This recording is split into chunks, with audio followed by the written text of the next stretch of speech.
تو پہلا مرحلہ روح کا بطن مادر، دوسرا مرحلہ یہ دنیا، تیسرا مرحلہ عالم برزخ، اور چوتھا مرحلہ وہ عالم بقا کہ جہاں انسان کو واپس پلٹ کے جانا ہے۔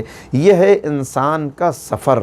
اس سفر میں انسان صعوبتیں اٹھاتا ہے، زحمتیں برداشت کرتا ہے، یا آرام و آسائش ملتی ہے اس زندگی کے سفر میں، یا دولت مند ہوتا ہے یا غریب رہتا ہے، یا آزاد ہوتا ہے یا قیدی بنا لیا جاتا ہے۔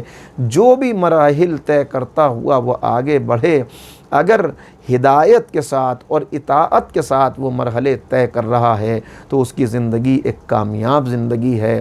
اپنے لیے عمل خیر اپنے دامن میں جمع کر رہا ہے جو اس کے لیے زیادہ آخرت قرار پائے گا۔ اور جب اس دنیا میں اس کی زندگی کا عرصہ ختم ہو جائے گا تو اب اس کا انتقال ہوگا۔ مر جانا فنا نہیں ہے، بلکہ یہ انتقال ہے ایک دنیا سے دوسری دنیا میں۔ یہ انتقال ہے چھوٹی دنیا سے بڑی دنیا میں۔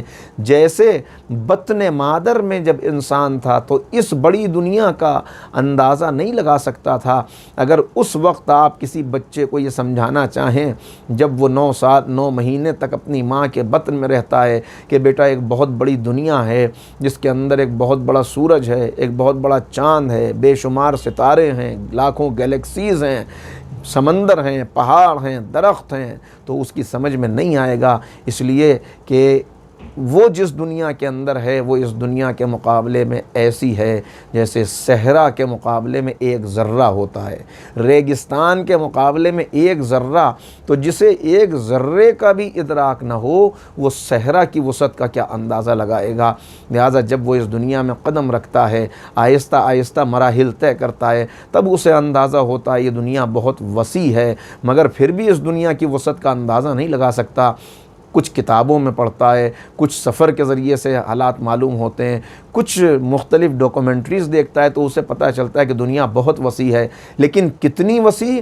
انسان کی پوری زندگی گزر جائے، اتنی ہی زندگی اسے اور مل جائے، 1000 سال کی زندگی لے کے بھی اس دنیا میں آئے تو اس دنیا کی وسعت کا اندازہ نہیں لگا سکتا۔ سائنس کی اتنی ترقی کے باوجود آج بھی کتنی زمینیں ہیں جو غیر آباد ہیں، کتنے جنگلات ہیں جہاں آج تک کسی کے قدم نہیں پڑے۔ آپ جہاز سے سفر کریں تو دیکھیں کتنی ایسی جگہوں سے ہمارا جہاز گزرتا ہے کہ جہاں اونچے اونچے پہاڑ ہیں، سنگلاخ وادیاں ہیں، مگر وہاں آج تک کسی کا گزر نہیں ہوا، کسی کے قدم نہیں پڑے۔ تو انسان نہیں اندازہ کر سکتا یہ دنیا کتنی بڑی ہے۔ اس دنیا میں آنے کے بعد بھی بس بالکل جیسے ماں کے پیٹ کے مقابلے میں یہ دنیا ہے، ایسے ہی اس دنیا کے مقابلے میں عالم برزخ ہے، اور ایسے ہی عالم برزخ کے مقابلے میں عالم آخرت ہے۔ یعنی ماں کا بطن ذرہ اور یہ دنیا صحرا، یہ دنیا ذرہ اور اس دنیا کے مقابلے میں برزخ صحرا، برزخ ایک ذرہ اور برزخ کے مقابلے میں عالم آخرت ایک صحرا۔ تو گویا سفر ہے مستقل ترقی کا سفر جو ہم طے کر رہے ہیں۔ اگر انسان بچپن سے اچانک 50 سال کا ہو جاتا تو درمیان کے جو مرحلے ہیں اس سے وہ لطف اندوز نہ ہو پاتا، اسے خبر ہی نہ ہوتی کہ بچپن کسے کہتے ہیں، لڑکپن کسے کہتے ہیں، عنفوان شباب کی منزل کیا ہوتی ہے۔